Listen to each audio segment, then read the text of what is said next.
Well, amid the flurry of executive orders from the White House, the protests across the U.S., and the vocal concerns of diplomats and political leaders around the world about the new administration, it is President Trump's stand on global trade that is becoming more of a political powder keg by the day. Now, this week, Trump accused Germany, China, and Japan of being what he calls global freeloaders by keeping their currencies, in his opinion, unjustifiably low. Trump maintains that is the major motivation behind the exodus of manufacturing jobs from the U.S. Now, take a listen to what he said yesterday in the White House. Our country has been run so badly. We know nothing about devaluation. Every other country lives on devaluation. You look at what China's doing. You look at what Japan has done over the years. They play the money market, they play the devaluation market, and we sit there like a bunch of dummies. Well, Trump's top trade advisor, Peter Navarro, definitely does not consider German monetary policy to be dumb. Instead, he calls the creation and the manipulation of the euro a masterful act of German deception, the great Deutsch Mark doppelganger.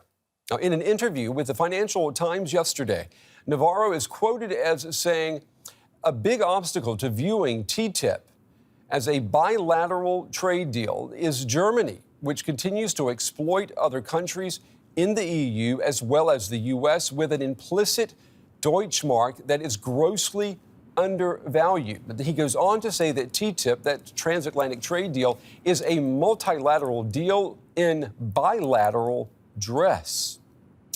Well, that drew a reaction from the German Chancellor Angela Merkel.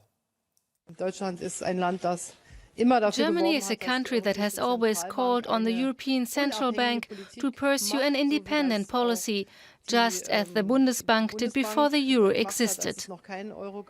Because of that, we will not influence the behavior of the ECB. And as a result, I cannot and I do not want to change the current situation. And apart from that, we try to stand our ground in the global market with globally competitive products in a fair competition with everyone else. Well, there you have it. Merkel speaks of fair competition. Trump talks about a rigged currency. What are the facts? No alternative ones, please. Well, we want to pull in Clemens Fuest. He is president of the ifo-Institute in Munich. He joins us tonight from Munich. Mr. Fuest, thank you very much for taking the time to talk with us on the day. You know, you are considered the top or one of the top economists here in Germany. What do you say about Mr. Navarro saying that the euro is simply window dressing for the Deutsch Mark, which he says Germany completely manipulates and controls? What's your reaction to that? I think that's a conspiracy theory, which is clearly wrong. Germany doesn't control the euro. Many people in Germany are quite unhappy with the low value of the euro.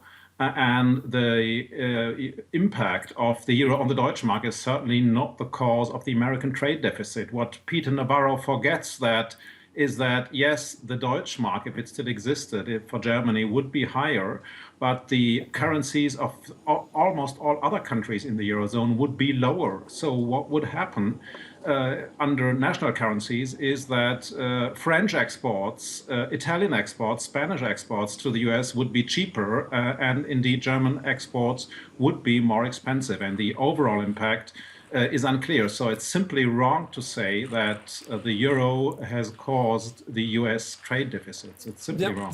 Southern European countries, they might not agree with you completely there. I mean, they've gone through the euro crisis, and because they can't devalue or increase their currency, the value of the euro. In that sense, Mr. Trump seems to be spot on that Germany is winning with the euro.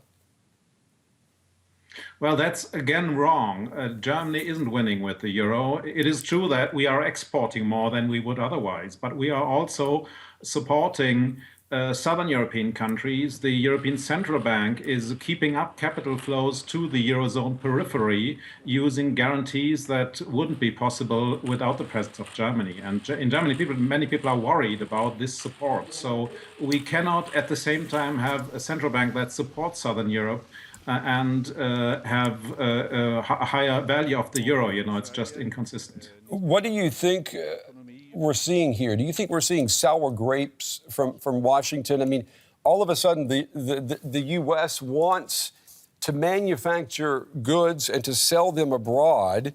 I mean, what have they been doing the past 30 years? I mean, haven't they been doing the opposite of that, going to China and having things produced there? The U.S. has focused on its comparative advantage, which is services. It has focused on the production of consumer electronics, on software companies, and has been quite successful at doing that. But the U.S. hasn't been very successful in manufacturing of machinery and relatively unsuccessful in exporting cars. They have produced cars for their own markets, but American cars is not what consumers want in the rest of the world. And apparently, for the Trump administration, the U.S. economy is mostly what's going on in Detroit, and they don't seem to be taking into account that there is a Silicon Valley as well. And how much of this this political rhetoric that we're hearing, this tough talk that's coming from the White House now, I mean, are we witnessing, in your opinion, the first shots of what could become some type of currency war or trade war between Europe and the United States? Do you think it's going to come to that? In one of his papers, Peter Navarro has written that this idea of threatening import tariffs would just be the start of negotiations, and the objective would be to get a good deal. So my hope is still that the U.S. administration will sit down with the Europeans and they will exchange views, and the Europeans will tell the Americans, look, if you want to continue exporting iPhones to Europe, you better stop raising import tariffs. Yeah, I think this story is going to have some very long legs on it, Mr. Fuest, and I'm sure we'll have the opportunity to talk again. We appreciate you taking the time to be on the day tonight. Clemens Fuest with the ifo-Institute tonight in Munich. Mr. Fuest, thank you very much.